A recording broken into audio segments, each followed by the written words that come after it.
With anticipation building for a new Tomb Raider movie this year, based directly on the Resurgent game series, and Lara Croft again the darling of critical acclaim, we decided to step back in time and look at the history of gaming's most successful heroine. As you might expect, the journey hasn't always been easy.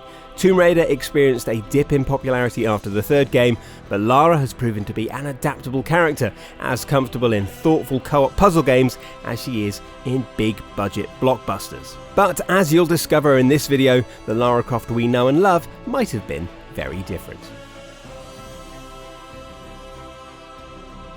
The original Tomb Raider was released in 1996, developed by British company Core Design. On a fundamental level, it still resembles what we now recognise as a modern Tomb Raider game. But Lara was originally going to be called Lara Cruz and was of Hispanic descent. In fact, the original concept art makes her look more like her current iteration rather than old school Lara, right down to the bow. The game was deservedly a critical and commercial success, selling 7 million copies and helping reverse the fortunes of the then troubled Eidos Interactive.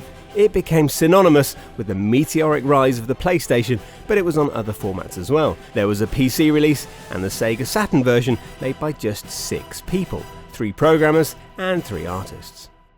Tomb Raider's success led almost immediately to a sequel in 1997. Tomb Raider 2 shifted things to a Chinese setting and focused on a MacGuffin called the mythical dagger of Xi'an. Tomb Raider 2 was an even bigger success than the first game, selling 8 million copies, but it wasn't quite so critically acclaimed, a respectable 85 on Metacritic rather than the original's 91. It was also around this time that creator Toby Gard left Core Design, possibly because he was unhappy with Lara's over-sexualization.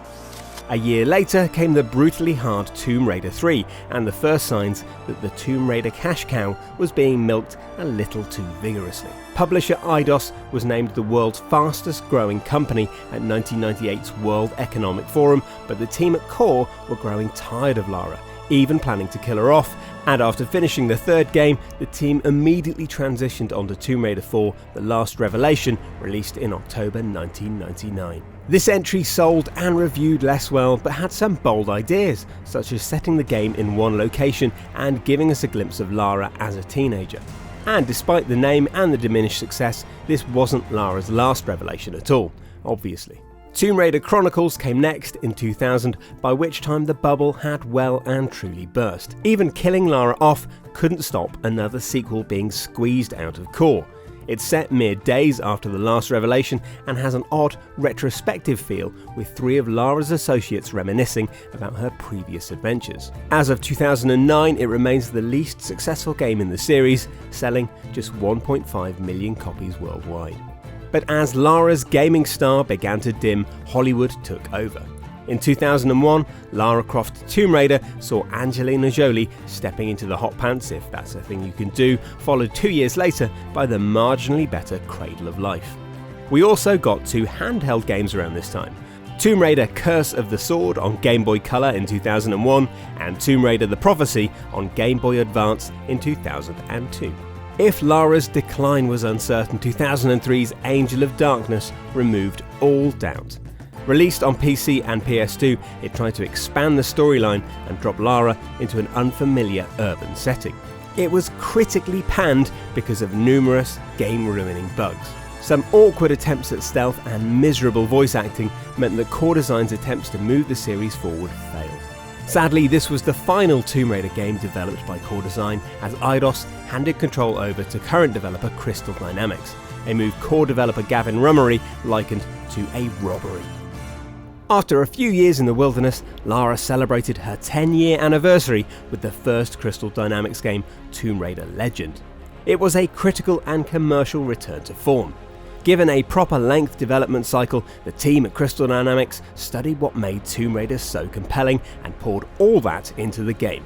It was about combat, traversal, puzzles and exploration. It still played like a Tomb Raider game, but it felt more modern.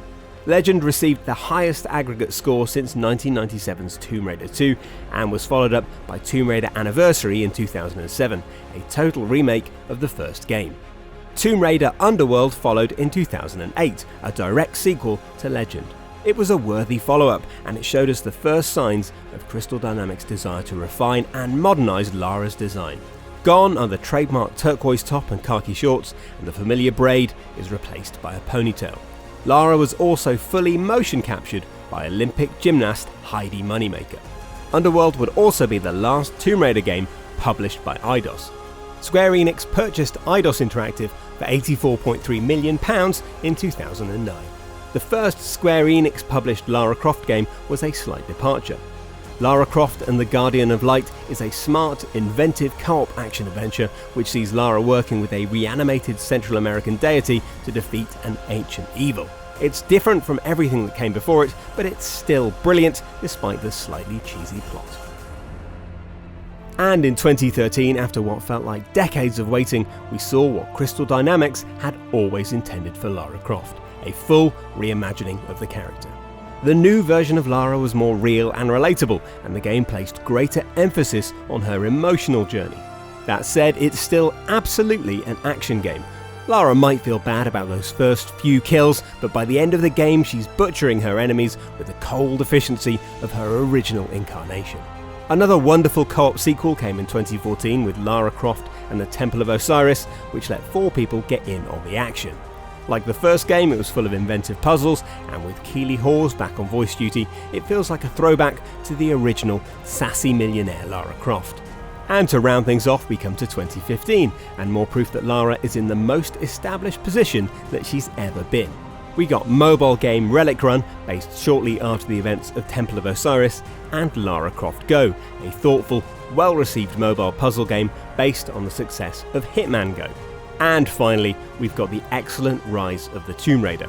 Released on Xbox One in November 2015, then PlayStation 4 and PC in 2016, this snowy sequel might be even better than the 2013 reboot. Set 1 year after the events of Tomb Raider, a troubled Lara Croft looks for answers in the lost city of Kitej. It's a brilliant, smartly crafted game which removes any trace of doubt. Lara is back to stay. So there you go, 22 years of Tomb Raider in a single video. Gaming's most iconic female hero has been on quite an adventure, staggering success to plumbing depths and then right back to the top again. Will she stay there this time? Almost certainly, but let's hope her video game incarnation fares better than the last time a Tomb Raider movie was released. Please give us a like if any of your favourite Tomb Raider moments were in this video, subscribe to Logitech G for more history vids, and thank you very much for watching.